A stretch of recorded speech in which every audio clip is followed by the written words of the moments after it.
നമസ്കാരം. CMRL എക്സാലോജിക് മാസപ്പടി കേസിൽ ആദായനികുതി വകുപ്പിന്റെ റെയ്ഡിൽ നിന്നും അപ്രതീക്ഷിതമായി ലഭിച്ച ഡിജിറ്റൽ തെളിവുകളുടെയും ബാങ്ക് വിവരങ്ങളുടെയും വലിയ പിടിവള്ളിയിലാണ് അന്വേഷണം ആരംഭിക്കുന്നത്.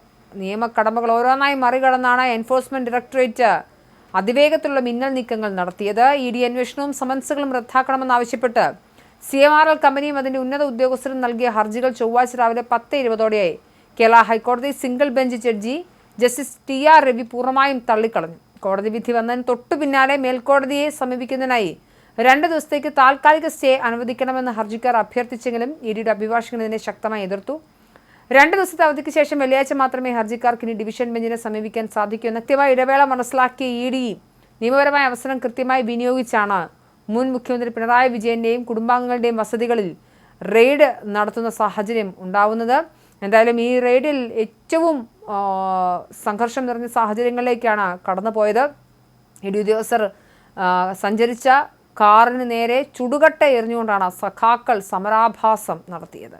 ഏറ്റവും ഭീകരമായി സ്ത്രീകൾ ഉൾപ്പെടെയുള്ള ആളുകൾ ഉണ്ടായിരുന്നൊരു കാറിലേക്കാണ് ഏറ്റവും ഭീകരമായ ആക്രമണം ഇവർ അഴിച്ചുവിടുന്നത്.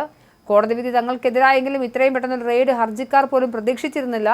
അത് സ്വാഭാവികമായി മനസ്സിലാക്കുന്നുണ്ട്. എന്തായാലും ഇടുക്കി കേസുമായി അതിവേഗം മുന്നോട്ട് പോകാൻ ആവശ്യമായ എല്ലാ നിയമപരമായ വശങ്ങളും ഹൈക്കോടതി സിംഗിൾ ബെഞ്ചിന്റെ ഇന്നലത്തെ ഉത്തരവിലുണ്ടായിരുന്നു.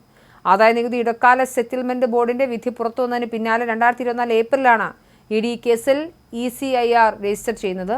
അന്നു മുതൽ Cochin minerals and rutile limited അതിന്റെ MD SN Sasidharan Kartha, senior manager NC Chandrasekharan, senior officer Anju Rachel Kuruvila, chief financial officer KS Suresh Kumar എന്നിവർ നൽകിയ ഹർജികൾ സിംഗിൾ ബെഞ്ചിന്റെ മുന്നിലുമുണ്ട്.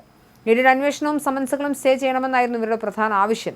കേസ് കോടതിയുടെ പരിഗണനയിരിക്കെ തന്നെ ഉദ്യോഗസ്ഥർ പലതവണ EDക്ക് മുന്നിൽ ഹാജരാവുകയും രേഖകൾ സമർപ്പിക്കുകയും ചെയ്തിരുന്നു. ഇതിനിടെ 24 മണിക്കൂറിലധികം തങ്ങളുടെ ED നിയമവിരുദ്ധമായി തടങ്കലിൽ വെച്ച് ചോദ്യം ചെയ്തെന്ന് ഉദ്യോഗസ്ഥർ ആരോപിച്ചതിനെ തുടർന്ന് ചോദ്യം ചെയ്യലിന്റെ CCTV ദൃശ്യങ്ങളും ഫോൺ രേഖകളും സംരക്ഷിച്ചു വെക്കാൻ ഹൈക്കോടതി EDയോട് നിർദ്ദേശിച്ചിരുന്നു. ശശിധരൻ കർത്തയെ ED സംഘം വീട്ടിലെത്തി ചോദ്യമടക്കം ചെയ്തിരുന്നു.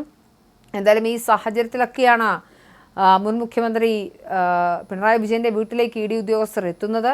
EDയുടെ അതിവേഗ നീക്കങ്ങൾ നടക്കുന്നത്. ഹൈക്കോടതി സിംഗിൾ ബെഞ്ചിൽ നിന്നും അനുകൂല വിധി സമ്പാദിച്ചതിന് തൊട്ടു പിന്നാലെ കൃത്യമായ ആസൂത്രണത്തോടെയാണ് കേന്ദ്ര ഏജൻസി സംസ്ഥാന വ്യാപകമായി റെയ്ഡിന് തുടക്കമിട്ടിരുന്നത്.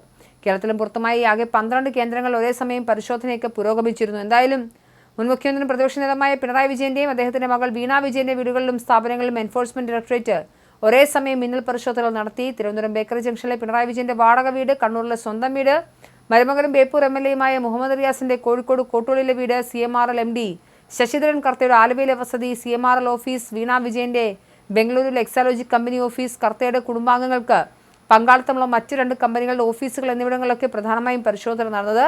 ED ഉദ്യോഗസ്ഥർ എത്തുമ്പോൾ തിരുവനന്തപുരത്തെ വാടക വീട്ടിൽ പിണറായി വിജയനൊപ്പം മകൾ വീണ വിജയൻ ഉണ്ട്.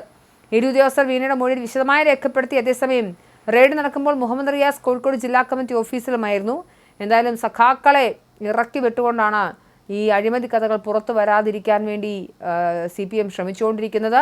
മുൻ മുഖ്യമന്ത്രി പിണറായി വിജയൻ ED അന്വേഷണത്തിന് ശേഷം പുറത്തിറങ്ങിയ മാധ്യമങ്ങളെ കണ്ടപ്പോഴും കേന്ദ്ര ഏജൻസികൾ വേട്ടയാടുന്നു എന്ന കഥയാണ് പറഞ്ഞത്. ഇതിനെ തുടർന്നാണ് അതിഭീകരമായ രീതിയിൽ ED ഉദ്യോഗസ്ഥർക്കെതിരെ സഖാക്കൾ തെരുവ് യുദ്ധം നടത്തിയത്.